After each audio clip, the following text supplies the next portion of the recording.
स्वामी जी, मैं ये कहना चाह रहा था, मुस्कुराते रहते क्योंकि हो आप और आपने लंग्स को मजबूत बनाने के उपाय बता दिए, लेकिन हमारी कोशिश होती है कि विषयवार जरा बात हो जाए ताकि लोग उसको आसानी से समझ भी सकें और अपनी डायरी में नोट डाउन भी कर जरूर। सकें। तो कोरोना हो या फिर H3N2 जिसका आजकल बड़ा शोर है, ये दोनों ही स्वामी जी हमारे लंग्स पर अटैक करते हैं, हमला करते हैं।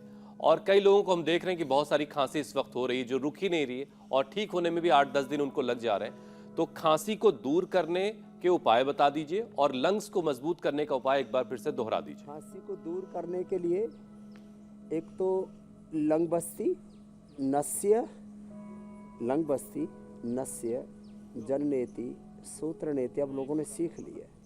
होम नस्य, धूम नस्य, स्टीम, दिव्य धारक की स्टीम ले लें, स्वासारी क्वाथ की स्टीम ले लें। ये उपाय तो हम यहाँ थेरापीज के तौर पर दिखा रहे हैं। घर में ही अणु तेल का नस्य ले लें, अणु तेल नाक में डाल लें 5-5 बूंद।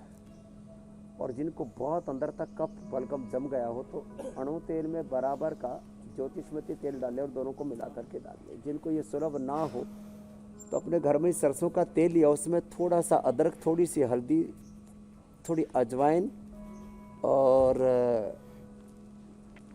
थोड़ी तुलसी को डाल लिया, लहसुन को डाल लिया, 2-3 कली लहसुन की, 5-7 पत्ते तुलसी के, 1-2 ग्राम अदरक का और हल्दी का टुकड़ा, उसको डाल करके धीमे आंच पर पका ले और उसको नाक में नस्य कर ले। ये अप्रतिम है लंग के लिए। फिर घर में ही सबको हल्दी, अदरक, सब डॉक्टरों ने कहा कि इस समय जो एंटीबायोटिक्स लिए जा रहे हैं बड़े खतरनाक है। इससे बच्चों को, जैसे आह्वान को टाइप 1 डायबिटीज़ हो गया, ये एलोपैथी की दवाओं से होता है। सर्दी, जुकाम, बुखार के लिए हम जो एंटीबायोटिक्स लेते हैं, पैरासीटामोल लेते हैं, क्रोसिन, डोलो, पोलो जो खाते हैं, ये हमें डायबिटीज़ कर देती है। तो बच्चों को यही चीज़ें घर में जो घरेलू उपचार है ना, हल्दी, अदरक, तुलसी, काली मिर्च, लौंग, और अब तो गिलोय भी घर घर में लोगों ने बोली, इसका काढ़ा बना करके पिला देते हैं। तो सर्दी, जुकाम, बुखार, कफ, कोढ़, सूखी खांसी हो तो सीतोपलादी, कफ वाली हो तो त्रिकुटा, और क्रोनिक हो तो स्वासारी। अब देखो ये छोटे छोटे उपाय मैंने इसलिए बताए। सीतोपलादी सारा देश जानता है, सूट, पीपल, काली मिर्च का प्रयोग से बनने वाला त्रिकुटा, और हरड़, बहेड़ा, आंवले से बनने वाला त्रिफला, ये सारा देश जानता है। इसको शहद से चटा दें। पहले भी घरों में हल्दी, अदरक, तुलसी, इनका रस निकाल करके थोड़ा सा चुटकी भर उसमें लौंग का और काली मिर्च का पाउडर डाल के शहद से खिला दिया करते हैं और ये सारी चीज़ें ठीक हो जाती। तो ऐसे ही दोबारा से अपनी इन्हीं परंपराओं की ओर हमें लौटने की आवश्यकता है। रेडीमेड में मैंने कहा स्वासारी क्वाथ, स्वासारी प्रवाही, स्वासारी वटी, स्वासारी गोल्ड और ब्रोनकोम। लक्ष्मीलाल संजीवनी वटी भी इसके लिए बड़े अप्रतिम औषधियाँ है। बुखार के लिए तो गिलोय, सुदर्शन घनवटी, महासुदर्शन घनवटी, और अब तो हमने फीवर के लिए फिवोग्रिट और टाइफाइड के लिए टाइफोग्रिट नई औषधियाँ भी बना दी हैं और ये बड़ी प्रभावी हैं और इनका कोई साइड इफेक्ट, कोई एडवर्स इफेक्ट नहीं है। तो लंग की तो कोई दिक्कत हो ही नहीं सकती। प्राणायाम जरूर करें, अभी थोड़ी देर बाद वो भी बताने वाले हैं हम। तो ये पवन मुक्तासन, उत्तान पादासन, कुछ आसन तो अपनी दिनचर्या में ना ऐसे रोज सम्मिलित कर ले। एक एक आसन को 10-20 मिनट तक करना होता है, 10-20 सेकंड तो हम स्वस्थ लोगों से ऐसे करवा दें। तो ऐसे जो करेंगे उनके फेफड़े ऐसे फौलादी हो जाएंगे। अब ये सेतुबंद, भुजंगासन, मकरासन, उल्टे करके बैठ के गोमुखासन, ये तो लंग के लिए बहुत ज़बरदस्त है। और जो ऐसे ना कर सके तो फिर वो ऐसे ही कर ले, ऐसे ऐसे, या सीधे बैठ के ऐसे ऐसे ऐसे ऐसे ऐसे, या लंग के लिए स्वामी तो जी समय सीमित रहता है और वरना आपको सुनते रहने में जबरदस्त लोगों को आनंद भी आता है और उनकी बीमारियां भी दूर होती हैं। अब जरा सा, चूंकि इस मौसम में लोगों को साइनस भी बहुत परेशान कर रहा है, तो साइनस से निजात पाने का उपाय भी बता दिए। हालांकि बहुत सारे लोगों में भ्रांतियां ये हैं कि एक बार साइनस जिसको हो गया ये लंबे वक्त तक रहता है, बहुत मुश्किल से जाता है। साइनस 100% अच्छा होता है भस्त्रिका और फिर कपालभाति, और ये पॉइंट दबाएं हाथों में भी पैरों में भी। जलनेति, सूत्रनेति हम पहले से ही बता चुके हैं, वो लगातार करें, और अणु तेल का नस से।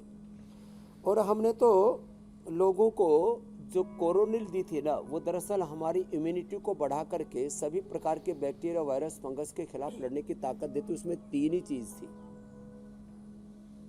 गिलोय, अश्वगंधा, तुलसी। अब हमने गिलोय घनवटी एडवांस बना दी है। गिलोय घनवटी एडवांस, संजीवनी वटिया, लक्ष्मी विलास, एक एक गोली ऐसे खाते रहें लगातार, और ये प्राणायाम करते रहें। थोड़े दिन घी दूध बंद कर दें, और दूध पीना भी है तो दूध में हल्दी, शिलाजीत और च्यवनप्राश का सेवन किया करें। किसी भी मौसम में लिए जा सकते हैं हल्दी, शिलाजीत, च्यवनप्राश। कुछ लोगों में भ्रांति है तो गर्मी में नहीं लेनी चाहिए। गर्मी में सारी चीज़ें ले सकते हैं, उसकी मात्रा कम की जाती है। और दूध सर्दियों में तो गर्म गर्म पिया जाता है, गर्मियों में ठंडा करके पी लिया। दूध में हल्दी, शिलाजीत, च्यवनप्राश डाल दिया, ठंडा थोड़ा दूध कर लिया, और उसको पी लिया तो गर्मी भी नहीं करेगा। तो अनुपान का, सहपान का, शीतोष्ण का ध्यान रखते हुए जब हम उपचार करते हैं, और साइनस के लिए पॉइंट बड़ा जबरदस्त है ऐसे। और स्वामी जी, एक कफ कोल्ड के लिए कल्प हम बताते हैं, खजूर कल्प। खजूरी खाओ, इसलिए हम खजूर रखा हुआ है। खजूरी खाओ, और फिर क्या लो, जब बहुत ज़्यादा भूख लगे तो थोड़ा अनार ले लो, पपीता ले लो, और चने खा लो थोड़े, ये चने। अब बताओ, और कुछ नहीं खाना। ये कितने दिन करना? 3 से 5 दिन। तो खजूर आपने अच्छी याद दिलाई वर्णासन में स्वामी जी। लोग थे, उनको भी ठीक किया। दम निकले जा रहा था दमा से, कफ कोल्ड से, और उसके सार्कोडाइसिस, लंग फाइब्रोसिस हो गया था। आराम आराम से प्राणायाम कराते मैं जी। बहुत दिनों से वेट कर रही हूँ। नहीं, मैं कह रहा हूँ खजूर अच्छा आपने याद दिला दिया। वो लानी भी है, क्योंकि रोजे भी बहुत जल्द शुरू होने वाले हैं। और स्वामी जी, कभी हुसैन के साथ बैठ के टेबल पे ब्रेकफास्ट कर लें तो खजूर खूब मिलती है खाने को, और अच्छी भी होती है सेहत के लिए खजूर। स्वामी जी, एक विषय ये भी है कि गले में एलर्जी और टॉन्सिल आजकल बहुत ज़्यादा लोगों को परेशान कर रहे हैं। लोग गले के दर्द से परेशान हैं, तो गले को आराम कैसे दें ऐसे में, और कैसे टॉन्सिल की परेशानी हम दूर कर पाएं? जबरदस्त पॉइंट है गले के लिए। और इसके लिए ना 2 चीज़ें हैं। एक तो जिस माँ ने हमको जन्म दिया, पूज्य गुलाब माता, वो चूल्हे की राख, अब तो हम यज्ञ की भस्म से करवाते, जो हवन हो रहा है, वो चूल्हे की राख ऐसे अंगूठे पे लगा के और गले में लगा देती थी, हल्का सा दबा देती थी, और एक ही दिन में टॉन्सिल दूर। जब बबूल की दातुन करते और बबूल के ऊपर का छिलका उसको चूस लेते, उनको टॉन्सिल नहीं होते। जो त्रिकुटा और बहेड़ा दोनों पाउडर मिला करके, त्रिकुटा बहेड़ा 20-20 ग्राम मिला लिया, उसमें 5 ग्राम अप्रकवस्म, और जल्दी ठीक होना हो तो स्वर्ण वसंत मालती 2-3 ग्राम मिला दो। शहद से 1-1 ग्राम खिला तो टॉन्सिल ठीक हो जाते हैं। यहाँ पॉइंट दबाने से दोनों हाथों में और दोनों पैरों में पॉइंट दबाने से टॉन्सिल अच्छे हो जाते हैं। एक हमने गरारा आविष्कार किया एलोवेरा का। एलोवेरा 200 ग्राम, हल्दी 20 ग्राम, नमक 2-3 ग्राम, ये, और इसमें अमरूद के पत्ते और मिला देते हैं। बड़ा ज़बरदस्त होता है अमरूद का पत्ता। 5-10 पत्ते अमरूद के डाल दिए, और इसको क्रश करके और इसको उबाल करके गुन जितना सह सकते हो उतने गरारा कर लेना। कितना ही गला खराब हो, कितने ही टॉन्सिल हो, ठीक हो जाते हैं। कपालभाति के साथ उज्जाई प्राणायाम भी कर लेना।